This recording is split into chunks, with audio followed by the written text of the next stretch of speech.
Hello అండి. అందరికీ నమస్తే. Welcome to red TV. So, ప్రస్తుతం కుల వర్గీకరణ అమలయ్యింది. మరి దీనికి సంబంధించి ఎలాంటి ఉన్నాయి? మరి దీంట్లో ఎలాంటి సందేహాలున్నాయనేది ఖచ్చితంగా తెలుసుకోవాల్సిందే. సో, మనం ప్రస్తుతం మనతో పాటు ఇక్కడ కాసిం రాజు గారున్నారు. ఆయనతో మాట్లాడదాం. ఆయన ఏం చెప్తారనేది. సో, ప్రస్తుతం మనతో పాటు కాసిం సార్ ఉన్నారు. సార్, ఈ 30 ఏండ్ల పోరాటం తర్వాత ఇప్పుడు 9% వచ్చింది. మీరు హ్యాపీగా ఉన్నారా?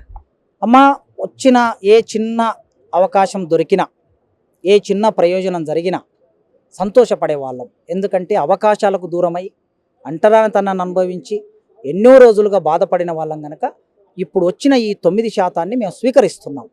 స్వీకరించి సేమ్ టైం ఇంకా మా జనాభా దామాష ప్రకారం రావలసిన వాటి కోసం మేము అడుగుతాం, పోరాటం చేస్తాం. ఓకే. అంటే మందకృష్ణ మాదిగ గారు ఒక మాట అంటున్నారు. అంటే మాకు 9% సరిపోదు, 11% కావాలి అని చెప్పేసి అంటున్నారు. అంటే మీరు కూడా అదే కోరుకుంటున్నారా? కరెక్ట్ అమ్మా. జనాభా దామాష ప్రకారం మాదిగలు 32,74,000 ఉన్నారు వాళ్ళు ఇచ్చిన నివేదికలో. మరి 32,74,000 ఉన్నటువంటి మాదిగలకి 9% వచ్చింది. అదే మాలలు 17 లక్షలు ఉన్నారు, వాళ్ళకి 5% ఇచ్చారు. డబుల్ జనాభా ఎక్కువ, 50% ఎక్కువ ఉన్న మాదిగలకి వీళ్ళకి 5 ఇచ్చినప్పుడు వీళ్ళకి 10 రావాలి కదమ్మా. న్యాయం అది. ఆ న్యాయం జరగలేదు కనుక ఆ న్యాయం కోసం మేము ముఖ్యమంత్రి గారిని కలుస్తాం. మాదిగ మేధావుల వేదిక తరపున ముఖ్యమంత్రి గారికి విజ్ఞప్తి చేసి మాట్లాడతాం. ఇవాళ మీ ప్రెస్ మీట్ పెట్టారు. ఇవాళ ముఖ్య ఉద్దేశం ఏంటి సార్? అమ్మ, ప్రెస్ మీట్ పెట్టిన ముఖ్య ఉద్దేశం ఏమిటంటే, ఒక సందర్భంలో చట్టసభల్లో చర్చ జరిగి వర్గీకరణకు సంబంధించిన ప్రాసెస్ మొదలైంది. ఆ ప్రాసెస్లో భాగంగా ప్రభుత్వం ముందుకెళ్ళినప్పుడు అందులో ఉన్న ఏమైనా చిన్న చిన్న లోపాలు ఉంటే, గ్యాప్స్ ఉంటే వాటిని ప్రభుత్వం దృష్టికి తీసుకెళ్లటం మొదటి ఉద్దేశం. రెండో ఉద్దేశం, రేవంత్ రెడ్డి గారు మొదటి నుంచి కమిట్మెంట్తో వారు వర్గీకరణ చేయడం కోసం నిలబడి ఈ పని చేశారు. అందుకే వారికి థ్యాంక్స్ చెప్పడం అనేది కనీస ధర్మంగా మేము భావించి ఇవాళ ప్రెస్ మీట్ పెట్టాము. సో, ఇప్పుడు ఇందులో ఇంకా గ్యాప్స్ ఫిల్ చేయడానికి ఇంకేమైనా ఉంది అంటారా ఈ వర్గీకరణలో? ఖచ్చితంగా ఉందమ్మా. కొన్ని కులాలు కేటగిరీ 1, కేటగిరీ 2, కేటగిరీ 3లో ఇక్కడి కులాలు అక్కడ, అక్కడి కులాలు ఇక్కడ వేరువేరుగా మారాయి. ఆ కులాలను కూడా సరిచేయవలసిన అవసరం ఉన్నది. అది ఒక గ్యాపు. రెండోది, మాదిగలకి దక్కవలసిన 10%, 11% మాదిగలకి దక్కలే, 9% దక్కింది. అది కూడా ఒక గ్యాప్. ఈ 2 గ్యాప్స్ను ఫుల్ఫిల్ చేయవలసిన బాధ్యత ప్రభుత్వం మీద ఉన్నది. రేవంత్ రెడ్డి గారు దీన్ని ఆలోచిస్తారని, రేపు రాబోయే జీవోలో దీన్ని సరి చేస్తారని నేను కోరుకుంటున్నాను. Thank you very much. So, ప్రస్తుతం మనతో పాటు రాజేందర్ గారు ఉన్నారు, మాదిగ ఇంటలెక్చువల్ ఫోరం అధ్యక్షులు. సార్, నమస్తే సార్. ఇప్పుడు వస్తున్న ఈ కుల వర్గీకరణలో బీసీ వర్గీకరణ ఉంది, ఎస్సీ వర్గీకరణ ఉంది. అయితే ఇందులో ఇంకా లోపాలు ఉన్నాయి అని చెప్పేసి అంటే ఇతర వాళ్ళు అంటున్నారు. దీని గురించి మీరేం చెప్పదలుచుకున్నారు? అసలు ఒక క్లారిటీగా చెప్పాలి అంటే మీరు ఎలా చెప్తారు? ముఖ్యంగా ఎస్సీ వర్గీకరణ అనేది గత 30 సంవత్సరాల నుంచి పోరాటం జరుగుతుందమ్మా. 2000 నుంచి 2004 వరకు గౌరవ చంద్రబాబు నాయుడు గారు ముఖ్యమంత్రి ఉన్నప్పుడు ఉమ్మడి ఆంధ్రప్రదేశ్లో అమలు జరిగింది. అప్పుడు మాదిగలకు, మాదిగ ఉప కులాలకు కొంతమంత విద్యారంగంలో కావచ్చు, ఉద్యోగ రంగంలో మేలు జరిగింది. తర్వాత సుప్రీంకోర్టు ఒక టెక్నికల్ రీజన్ మీద దాని మీద కొట్టేయడం జరిగింది. దాని తర్వాత ఉద్యమాలు జరుగుతూ ఇప్పుడు 30 సంవత్సరాల్లో మళ్ళీ సుప్రీంకోర్టే రీఓపెన్ చేసి ఇది సామాజిక కోణం లోపల ఆర్టికల్ 14, 15(4), 16 ప్రకారంగా అందరికీ ఈక్వల్ ఆపర్చునిటీ రావాలా. ఎందుకంటే బాబాసాహెబ్ గారు కూడా, అంబేద్కర్ కోరుకున్నది కూడా అన్ని వర్గాలకు, ఎస్సీలలో ఉన్న వాళ్ళకు రిజర్వేషన్ పొందుపరిచాడు 15%. అది అన్ని వర్గాలకు పొందుతలేదు అనేది కాలక్రమేణా తెలిసింది. ఓన్లీ మాలలు, మాదిగలే అనుభవిస్తూ ఉన్నారు. వీళ్ళే రాజకీయ నాయకులు, మంత్రులు అయ్యారు, వీళ్ళే కలెక్టర్లు అయ్యారు, ఐపీఎస్లు అయ్యారు. మిగతా అట్టడుగు వర్గాలు ఇంకెవరైతే ఉన్నారో వాళ్ళకు రాజకీయమైనటువంటి ప్రాతినిధ్యం లేదు, విద్యారంగం లేదు, ఉద్యోగ రంగం లేవు. కాబట్టే దీన్ని సబ్ క్లాసిఫికేషన్ చేయాలని పెద్దలు గౌరవనీయులు మందకృష్ణ గారు గత 30 ఏళ్ళ నుంచి అన్ని వర్గాలకు ప్రాతినిధ్యం జరగాలి, సబ్ క్లాసిఫికేషన్ జరగాలి, అప్పుడే న్యాయం జరుగుతుంది అనే దాని మీద ఒక ఉద్యమం జరుగుతూ వస్తుంది. దాని పర్యవసనంగా సుప్రీంకోర్టుకి వెళ్ళడము, పంజాబ్ నుంచి, హర్యానా నుంచి. ఆ సుప్రీంకోర్టు తీర్పులో ఏం చెప్పారంటే, అన్ని రాష్ట్రాలు కూడా మీ రాష్ట్రాలు ఈక్వల్ ఆపర్చునిటీ అంటే ఈ ఉన్న వితిన్ 15%ను సబ్ క్లాసిఫికేషన్ చేసుకొని అన్ని వర్గాలకు మేలు జరిగేటట్టు, అన్ని వర్గాల అభివృద్ధి జరిగేటట్టు సామాజిక న్యాయము అంటే స్టేట్ గవర్నమెంట్స్కి అప్పచెప్తూ ఒక తీర్పు చెప్పింది. ఆ తీర్పుకు అనుగుణంగానే గౌరవ ముఖ్యమంత్రి రేవంత్ రెడ్డి గారు ఆగస్టు 1 రోజు అసెంబ్లీలో అనౌన్స్ చేయడము, దానికి అనుగుణంగా అన్ని వేదికల మీద నేను ఇది వర్గీకరణ చేసి తీరుతా అని చెప్పాడు. దాన్ని మొన్న ఫిబ్రవరి 4 రోజు అన్ని పార్టీల సహకారంతో మరి ఏకగ్రీవంగా దాన్ని ఆమోదించుకోవడం, ఏకసభ్య కమిషన్ వేయడము, ఏకసభ్య కమిషన్ 2 నెలల 15-20 రోజుల లోపల అది రిపోర్ట్ చేయడం. ఎందుకంటే ఇది టెక్నికల్గా కూడా ఎక్కడ కూడా ఎవరికి మాట్లాడడానికి ఛాన్స్ ఇవ్వకుండా, అంటే అపోహలకు తావు ఇవ్వకుండా ముఖ్యమంత్రి గారు ఏకసభ్య కమిషన్ వేశాడు, మినిస్ట్రీ సబ్ కమిటీ వేశాడు ఉత్తమ్ కుమార్ రెడ్డి గారి ఆధ్వర్యంలో. ఇవన్నంతా ప్రాసెస్ చేశాడు. గత ఆగస్టు నుంచి సెప్టెంబర్, అక్టోబర్, నవంబర్, డిసెంబర్, జనవరి, అంటే 6 నెలలు ఈ ప్రాసెస్ జరిగిన తర్వాత ఎవరి జనాభా ఎంత ఉన్నది అనేది లెక్కలు తీసిన తర్వాత 3 గ్రూపులుగా విభజించి గ్రూప్ 1లో సంచార జాతులు, కొన్ని బుడిగ జంగాలను వేయడం జరిగింది. గ్రూప్ 2లో మాదిగ ఉపకులాలు 18 కులాలను వేయడం జరిగింది. గ్రూప్ 3లో మాల ఉపకులాలు 25 కులాలను వేయడం జరిగింది. వారి జనాభా కూడా ఫస్ట్ గ్రూప్లో 1,70,000 73,000, తర్వాత గ్రూప్ 2లో వచ్చేసరికి 32,74,000 జనాభా ఉన్నది. ఒక సింగిల్ లార్జెస్ట్ కమ్యూనిటీ 32 లక్షలు మాదిగ కమ్యూనిటీ ఉంది. మిగతా సబ్ కమ్యూనిటీస్ కలిపి 74,000. అదేవిధంగా మాల ఇది అన్ని కలిపితే 17,71,000 ఉన్నాయి. వాళ్ళ జనాభా, మరి ఆర్థిక అభివృద్ధి, విద్యా అభివృద్ధి, ఉద్యోగాలలో ఎంత శాతం ఉన్నదని డాటా తీసుకున్న తర్వాతనే ఎంపీరికల్ డాటా ప్రకారమే దీన్ని 1%, 9%, 5%గా గ్రూప్ 1, గ్రూప్ 2, గ్రూప్ 3కి విభజించి కమిషన్ రిపోర్ట్ సబ్మిట్ చేసింది జస్టిస్ ఏకసభ కమిషన్. ఆ రిపోర్ట్ను ఉన్నట్టుగా పార్లమెంట్ అసెంబ్లీలో మరి చర్చించి అన్ని పార్టీలు కూడా ఏకగ్రీవంగా ఆమోదించినాయి. కాబట్టి ఇది ఎక్కడ కూడా ఎవరికి కూడా అపోహలు ఉండడానికి లేదు, ఎక్కడ కూడా ఇది చేయడానికి లేదు. కానీ దీంట్లో చాలా లోపాలు ఉన్నాయి అని చెప్పేసి అంటున్నారు. ఈవెన్ మందకృష్ణ గారు కూడా ఒక మాట అన్నారు, అంటే 9% కాదు మాకు కావాల్సింది 11% అని చెప్పేసి అంటున్నారు. అసలు ఎందుకు ఇలాంటి విభేదాలు వస్తున్నాయి అంటారు? మేడం, ఒక్కటే ఏంటంటే జనాభా ఒక్కటే ప్రాతిపదిక తీసుకోలేదు ప్రభుత్వం. జనాభా యొక్క కాకుండా ఎంపిరికల్ డాటా అంటే ఆర్థిక అభివృద్ధి, సామాజిక అభివృద్ధి, మరి విద్యారకంగా ఉద్యోగాలలో కూడా 4 ఫ్యాక్టర్స్ తీసుకున్నారు. తీసుకున్నప్పుడు ఏమైందంటే జనాభా ప్రాతిపదికన పెద్దలు మందకృష్ణ గారు చెప్తున్నారు 11% రావాలని. కాకపోతే ఏమైందంటే ఇక్కడ కొంత ప్రభుత్వము అంటే కమిషన్ ఆ విధంగా రికమెండ్ ఇచ్చింది. కమిషనే 9% రికమెండ్ చేసింది. కమిషన్ దాటిపోలే ప్రభుత్వం.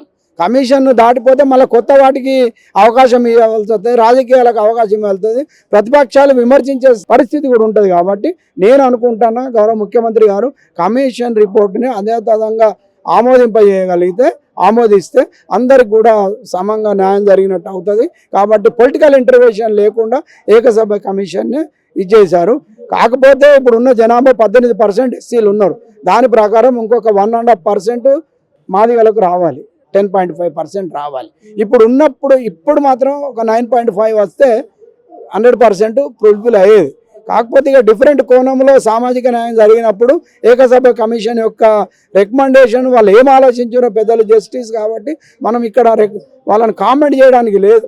కాబట్టి నేను అంటున్నా ఏంటంటే ఒక 0.5%కో 1%కో మనం ఇంకా దీన్ని తాగదీయకుండా 30 సంవత్సరాల ఉద్యమానికి ముగింపు పలికి వారికి రావాల్సిన వాటా తీసుకొని ఫలాలు పొందుకొని ఇంకా రాబోయే రోజుల్లో మిగతా సమస్యల మీద ఐక్యంగా పోరాటం చేయాల్సిన ఉంది. మాదిగలు, ఉపకులాలు, దళిత జాతి మొత్తం ఐక్యంగా ఉన్నప్పుడే రాజ్యాధికారంలో మన భాగం మనకు వస్తుంది, రాజ్యాధికారం సాధించుకుంటాం. ఇప్పుడు బీసీలంతా ఒకటే అవుతున్నారు, ఎస్సీలు కూడా ఒకటి కావాల్సిన అవసరం ఉంది. ఓన్లీ రిజర్వేషన్ వర్గీకరణ ఒక్కటే కాదు అభివృద్ధికి. ఇంకా బీసీ మన ప్రైవేట్ రంగంలో రిజర్వేషన్ తీసుకోవాలి. విద్యా సంస్థలు, ప్రైవేట్ విద్యా సంస్థలు, ప్రైవేటు పబ్లిక్ రంగ సంస్థలు, వాళ్ళకు కూడా రిజర్వేషన్ పోరాటం. బ్యాక్లాగ్ రిక్రూట్మెంట్ 1000 పోస్టులు ఖాళీ ఉన్నాయి యూనివర్సిటీలలో, వాటి కోసం పోరాటం చేయాలి.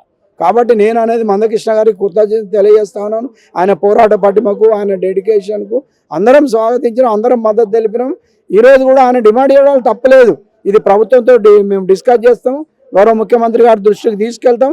రేపు రాబోయే రోజులలో ఏదైతే పర్సంటేజ్ పెంచుతారో అప్పుడు ఈ పర్సంటేజ్ పెంచుకొని ముందుకు వెళ్తానికి ఆస్కారం ఉంది. కాబట్టి మనం ఇక్కడితోటి దీన్ని ముగింపు పలికితే మనం ప్రశాంతంగా ఐక్యంగా ముందుకు వెళ్ళడానికి వీలవుతుందని నేను అనుకుంటున్నాను. సార్, ఇప్పుడు ఇదే కాకుండా బీసీ వర్గీకరణ గురించి కూడా చాలా విమర్శలు వస్తున్నాయి. అందులో ముఖ్యంగా ఎమ్మెల్సీ తీన్మార్ మల్లన్న అలియాస్ చింతపండు నవీన్, ఆయన కూడా చాలా విమర్శిస్తున్నారు. ప్రభుత్వం ఏర్పడిందే బీసీల వల్ల, మీరు బీసీలను మర్చి ఇలా చేయడం కరెక్ట్ కాదు అని చెప్పేసి ఇవాళ షోకాజ్ నోటీసులు ఇచ్చినా కూడా షోకాజ్ నోటీసులు ఇచ్చేంత దమ్ముందా అని చెప్పేసి కూడా అన్నారు. దీనికి మీరేమంటారు? యాక్చువల్గా ఈ వ్యవస్థలోనే స్వాతంత్రం వచ్చి 77 సంవత్సరాల కాలం లోపల ఉన్నత వర్గాలది ఆధిపత్యం అయిందండి. ఆయన అన్నది వాస్తవం. అంటే బీసీలు కొంత అనగదొక్కబడ్డరు, ఇంకా ఎస్సీలు ఇంకా అనగదొక్కబడ్డరు. వీళ్ళు ఓటర్స్ అనే ఉండిపోయినారు తప్ప రాజ్యాధికారంలోకి రాలేదు. ఎందుకు రాలేదంటే మీడియా ఉన్నత వర్గాలది, డబ్బులు ఉన్నత వర్గాలవి, ఉన్నత వర్గాల దగ్గరే అన్నీ ఉన్నప్పుడు మీడియా, మనీ, మాఫియా అంతా కూడా ఉన్నత వర్గాల దగ్గర ఉంది. ఉన్నప్పుడు నువ్వు బీసీలు కానీ ఎస్సీలు కానీ ఎస్టీలు కానీ ఏ విధంగా రాజ్యాధికారంలోకి వస్తారు? బాబాసాహెబ్ అంబేద్కర్ గారు ఏం చేశారు? ఓటు హక్కు అందరికి సమానం ఇచ్చాడు. కానీ వీళ్ళు ఓటర్స్గానే ఉన్నారు, బీసీలు ఎస్సీలు, కానీ వీళ్ళు రూలర్స్గా రాలేకపోయారు. ఇప్పుడు రూలర్స్గా రావాలంటే అందరం ఒకటి కావాలి. బీసీ ఎస్సీ ఎస్టీ మైనార్టీస్ అందరూ ఒకటి కావాలని మన మానేవారు కాన్స్టిట్యూషన్ ఎప్పుడో పిలిపించి ఉత్తరప్రదేశ్లో ప్రూవ్ చేశారు. మాయావతి గారు 3-4 సార్లు ముఖ్యమంత్రిని చేసిండు. కానీ ఇది ఇక్కడ తెలంగాణ ఆంధ్రప్రదేశ్లో చేయలేకపోతున్నాం. నేను ఇప్పుడు అనేది అదే, బీసీలు ఎస్సీలు ఎస్టీలు మైనార్టీలు ఒకటి కావాలి, రాజ్యాధికారం సాధించుకోవాలి, బీసీ ముఖ్యమంత్రిని చేయాలనే దానిలో నేను కూడా ముందుంటా. ఎందుకంటే బీసీ ముఖ్యమంత్రి ఎట్లయితే మనం ఏదో గొడవలు చేసుకుంటూ కాదు, నీ ఓటు ద్వారా చూపెట్టు. నీ బీసీలు అందరూ ఎస్సీలు అందరూ ఒక్క బీసీకి ఓట్లు వేయండి, మెజార్టీ ఎమ్మెల్యే సీట్లు గెలిపించుకోండి, అప్పుడు బీసీ ముఖ్యమంత్రి అవుతారు. కాబట్టి దీన్ని మనం రాజకీయంగా ఏదో చేసి విమర్శిస్తే రాదండి. తిరుమల మల్లన్న కూడా ఆ పార్టీలో ఎమ్మెల్సీ గెలిచి మళ్ళీ అక్కడ విమర్శించడం అనేది సరైన పద్ధతి కాదు. కాకపోతే ఏంటంటే ఆయనకున్న ఆవేశం బీసీలకు అన్యాయం జరుగుతుంది, దాన్ని ఎత్తి చూపు, డిస్కషన్ చేయి. ఇప్పుడు ఎస్సీల వర్గీకరణ 30 ఏళ్ళు జరిగింది, ఇది ఒక 3-4 ఏళ్ళు దీని మీద డిస్కషన్ చేసి బీసీలందరినీ కూడగట్టండి, ఎస్సీలను కూడగట్టండి, ఎస్టీలను కూడగట్టండి. ఎవరికైతే అన్యాయం జరిగిందో అనగారిన వర్గాలను కూడగట్టి బహుజన రాజ్యం కోసం, బహుజన రాజ్యాధికారం కోసం మీరు నడుము కట్టండి, మేమందరం మద్దతు ఇస్తాం, మేమందరం మీతో ఉంటాము. అప్పుడే న్యాయం జరుగుతుంది, అప్పుడే నిజమైన సామాజిక న్యాయం, రాష్ట్రం అభివృద్ధి, దేశ అభివృద్ధి జరుగుతుందని నేను నమ్ముతాను. Thank you sir, thank you very much. నమస్తే సార్. సార్, కులగణనకు సంబంధించి మీరు ఏం చెప్పదలుచుకున్నారు? అసలు అంటే దీనికి చాలా విమర్శలు వస్తున్నాయి, మీరు చూస్తూనే ఉన్నారు, దీని గురించి మీరేం చెప్తారు? అంటే విమర్శలు ఎక్కడ రావట్లేదు. కులగణన అనేది కూడా చాలా సైంటిఫిక్గా హేతుబద్ధంగా చేసినటువంటి కులగణన. కాబట్టి వాటి పట్ల కొంతమంది అంటే రకరకాల ఆలోచనలతోటి, రకరకాల అప్లికేషన్స్ తోటి మాట్లాడుతూ ఉన్నారు. కాబట్టి ఆ మాటలన్నింటినీ కూడా రాష్ట్ర ప్రభుత్వము అంటే ఏ విషయాన్ని ఎట్లా తీసుకోవాలి, ఏ విషయాన్ని ఎట్లా గౌరవించాలనేది ఇది ప్రజా పరిపాలన. రేవంత్ రెడ్డి గారి నాయకత్వంలో కొనసాగుతున్నది ప్రజా పరిపాలన. అందరి మాటలు గౌరవిస్తుంది, అన్ని విషయాలని సేకరిస్తుంది, అధ్యయనం చేస్తుంది. కానీ గత ప్రభుత్వంలో చూడండి, ఎక్కడన్నా కులగణన జరిగిందా, వర్గీకరణ జరిగిందా, ఎవరన్నా గౌరవించిరా, ఎవరన్నా అసలు సామాజిక విషయాల పట్ల, సామాజిక అంశాల పట్ల ఎక్కడన్నా అది ఉన్నదా? కాబట్టి గత ప్రభుత్వానికి ఈ ప్రభుత్వానికి గదే తేడా. సో కాబట్టి ఈరోజు ముఖ్యమంత్రి రేవంత్ రెడ్డి గారి నాయకత్వంలో ఒక ప్రజా పరిపాలన కొనసాగుతూ ఉన్నది. అది ఎస్సీ వర్గీకరణ విషయంలో 30 ఏళ్ల పోరాటంలో ఈరోజు ముగింపు పలికి మాదిగలకు సిద్ధశుద్ధితో ఎస్సీ వర్గీకరణ అమలు చేయడం అంటే అసలు చాలా మందికి అనుమానాలు ఉన్నాయి. ఎస్సీ వర్గీకరణ అవుతుందా కాదా, 30 ఏళ్ళ నుంచి అట్లే అమలు కాకుండా ఉన్నది, అవుతుందో లేదో అనే అనుమానాలు ఉన్నాయి. కానీ రేవంత్ రెడ్డి గారు అట్లా కాదు, మాట ఇచ్చిండంటే ఖచ్చితంగా కట్టుబడి దాన్ని అమలు చేసేటువంటి మనస్తత్వం ఉన్నటువంటి ప్రజానాయకుడు. కాబట్టి ఈ విషయాలు మేము ఈరోజు ముఖ్యమంత్రి రేవంత్ రెడ్డి గారికి మేమంతా కృతజ్ఞతలై ఉన్నాము. ఆయన ఇచ్చినటువంటి ఎస్సీ వర్గీకరణ, అమలు చేసినటువంటి ఎస్సీ వర్గీకరణ ముందు జీవో రూపంలో రాబోతున్నది. కాబట్టి అదంతా కూడా మాదిగలంతా స్వాగతిస్తూ ఉన్నారు. పెద్ద ఎత్తున మాదిగలంతా ఆయన రుణం తీర్చుకోబోతా ఉన్నారని ఈ సందర్భంగా తెలియజేస్తాం. సరే, ఎస్సీ వర్గీకరణ 9% అయితే ప్రకటించారు, అయితే మాకు 11% కావాలి అని చెప్పేసి మందకృష్ణ మాదిగ గారు అంటున్నారు. దీనికి మీరేమంటారు? అంటే అదే చెప్తా ఉన్నా, ఉమ్మడి ఆంధ్రప్రదేశ్లో 7% ఉండే, తెలంగాణలో 9% అయింది, అంటే 2% పెరిగింది కదా. సో కాబట్టి ఇక్కడ ఉన్నటువంటి జనాభా ప్రాతిపదిక మీద నిర్ణయం జరిగింది. కాబట్టి ఏదన్నా మీకు విషయాలు ఏదైనా ఉంటే రేవంత్ రెడ్డి గారికి ముందుగా మీరు కృతజ్ఞత చాటుకోండి, మాదిగలంతా కృతజ్ఞత చాటుకోవాలని చెప్పేసి ప్రకటన చేయండి. ఆ తర్వాత మీరు ఏదైనా టెక్నికల్ విషయాలు ఉంటే, ఏదైనా లాభం జరిగే దగ్గర మీరు ముఖ్యమంత్రి గారి దగ్గరకు వచ్చి మాట్లాడండి. కానీ బయట మాట్లాడి కన్ఫ్యూజన్ చేయొద్దని అన్నకు నేను రిక్వెస్ట్ చేస్తా ఉన్నా. ఉద్యమకారుడిగా మీరంటే గౌరవం, ఉద్యమకారుడిగా సీఎం రేవంత్ రెడ్డి గారికి చాలా గౌరవం.